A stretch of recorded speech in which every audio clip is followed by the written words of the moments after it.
Welcome to my channel Limelight Leaks. Please share and subscribe and hit the bell icon for new updates. You know, since my first album back in 1971, I mostly made music as a hobby.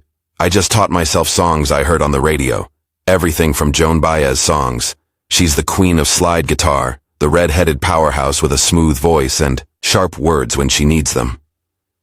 Bonnie Raitt has spent many years earning respect in a world full of men. Not by causing drama, but by being classy. But today she shocked everyone. For the first time ever, Bonnie didn't hold back. She named names. 6 musicians she stayed away from, fought with, or quietly hated. Not because of silly fights, but because of lies, being mean, and everything that made her fight twice as hard to be heard. This list isn't about rumors, it's about truth. The kind Bonnie Raitt sings in every sad song. And each of these names has a story she never wanted to tell until now. It starts with a name that still makes her feel bad when it shows up in old music lists. The first person on her list, the one that still makes her feel bad when his name pops up in old music lists, is Eric Clapton. She once saw him as someone like her, maybe even a friend who loved blues music. But Clapton quickly became her first big letdown. In the 1970s, Bonnie loved his playing, his style, his rough sound. He was amazing on guitar, wild and brilliant. But behind the music and fame, there was something else, something mean. Behind closed doors, he didn't just ignore her, he made her feel small. He made sure she knew where he thought she belonged. Second place, background noise. A woman with a guitar, not a guitar hero. He talked over her in interviews, took over conversations on stage, and acted like her ideas didn't matter. There was one moment, a mean comment that never left her. He told a friend they both knew that she was too nice to play real blues. It wasn't just rude, it was like saying she didn't exist. Like pain had to be loud to be real. Like sadness had to come from a man to count. It didn't stop with words. Clapton's attitude left a bad feeling in every room they shared. Bonnie would walk in with her usual grace and leave with her pride hurt, but still there. And slowly, she stopped showing up at all. Not because she was scared, but because she chose not to. They haven't talked in over 20 years. And if Bonnie gets her way, they never will again. Because some walls aren't worth climbing, and some famous people are better left alone. But Clapton wasn't the only one who thought less of her. Another name came with even more anger, because they started as people working together. The next musician, she couldn't keep off the list, especially after trying to be friends, is John Mayer. When Mayer started playing blues music, Bonnie was interested. He had talent, no doubt, that sharp, polished style, the kind of playing that made people pay attention. She saw promise, maybe even someone who could carry on the music style. It's to get ourselves, keep ourselves interested, and keep growing. And you know when you come up with a new song, when you have a song that you like. That Los Lobos song, Shake and Shake. So she reached out to help. She offered to teach him. What she got instead was a lesson about big egos. Mayer turned out to be stuck up and rude. He acted like the stage was his kingdom and everyone else was just visiting. He seemed more worried about being worshipped than being real. Bonnie saw it up close when she invited him to play with her on stage during a music festival. What was supposed to be a shared moment became a takeover. He took the spotlight, played solos forever, ignored her signals to finish up, and when the crowd clapped for how well the band played together, he disappeared without a word.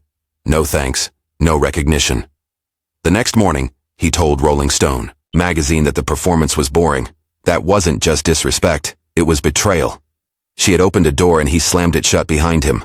That was the last invitation he ever got. For Bonnie, it wasn't just about being professional. It was about being graceful. The grace of knowing when to lead and when to listen. And Mayer, he never listened. From that moment, the disappointment turned into distance.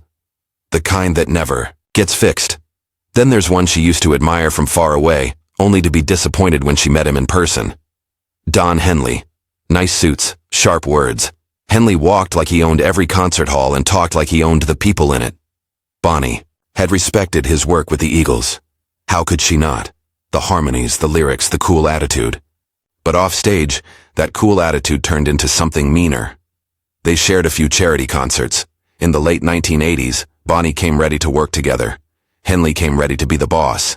He cut her off in the middle of sentences during practice, dismissed her musical ideas with a smirk, and once leaned in with a fake smile and said, "You should smile more on stage. It makes you seem nicer." Bonnie froze. Not because she was shocked. She'd heard things like that before. But because it came from someone she'd once thought of as an equal, and she knew for sure that he would never have said that to Springsteen, or Petty, or Clapton. It wasn't just the words. It was the way he looked past her like she didn't matter. The way his compliments came wrapped in put-downs.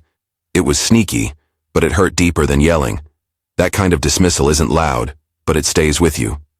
She left that tour feeling hurt in places no one could see. And she carried that memory like a splinter. Not deadly, but impossible to forget. After Henley, the next name hurt in a different way because he wasn't just rude, he used her. The next one brought a different kind of pain, one of lies and being used. That was Ted Nugent. Their paths crossed during a charity tour in the early 1990s. Bonnie had been promised a neutral, cause-focused event, an evening of music that went beyond politics. She signed on with hope, with heart. But what she stepped into was a circus. Nugent had taken over the platform, turning every moment on stage into a speech. Guns, government, personal crusades. It wasn't music. It was noise used as a weapon.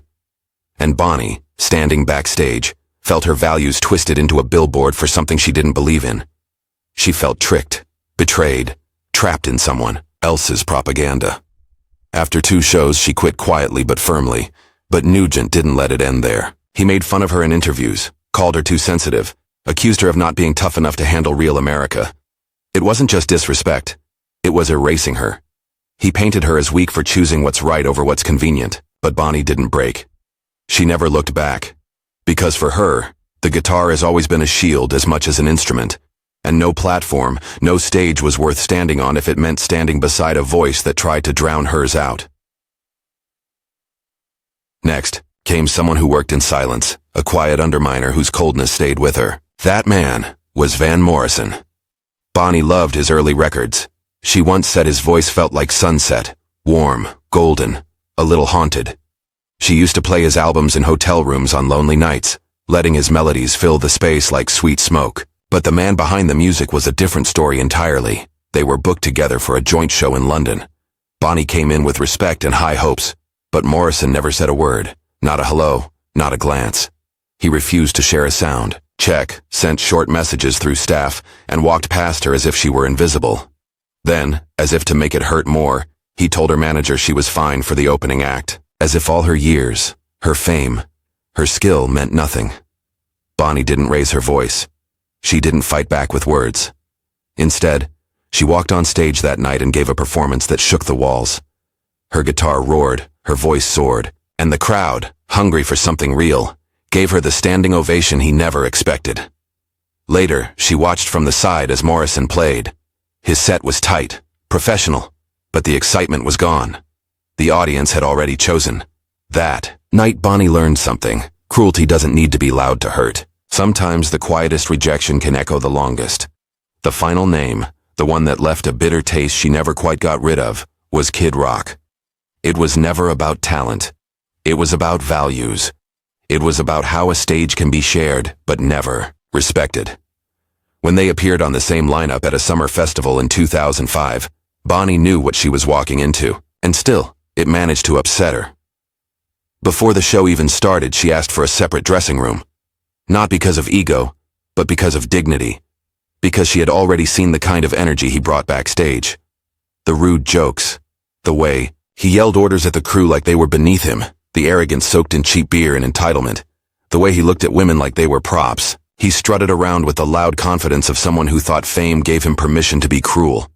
Then, after hearing her perform, after seeing her deliver a soul-bearing, crowd-silencing set, he leaned over to a promoter and sneered, "Is she always that serious?" She didn't flinch. She didn't waste breath replying. She packed her gear, walked out, and has never performed on the same lineup as him since. To this day, she calls that show the most heartbreaking moment of her touring life, because it wasn't just about one man. It was about everything he represented. A world where loudness drowns out grace, where showing off tramples on respect. And Bonnie, for all her strength, knew that if she stayed quiet about it, she'd be letting that world win. Bonnie Raitt has always played clean, but she remembers the dirt. These aren't just fights, they're battle scars. Each name is tied to a moment where her voice was silenced, her worth questioned, her artistry dismissed. These are the hidden bruises behind the standing ovations. Even with Grammys in her hands and critical praise echoing through the years, she was still asked to smile more, talk less, stay in her lane.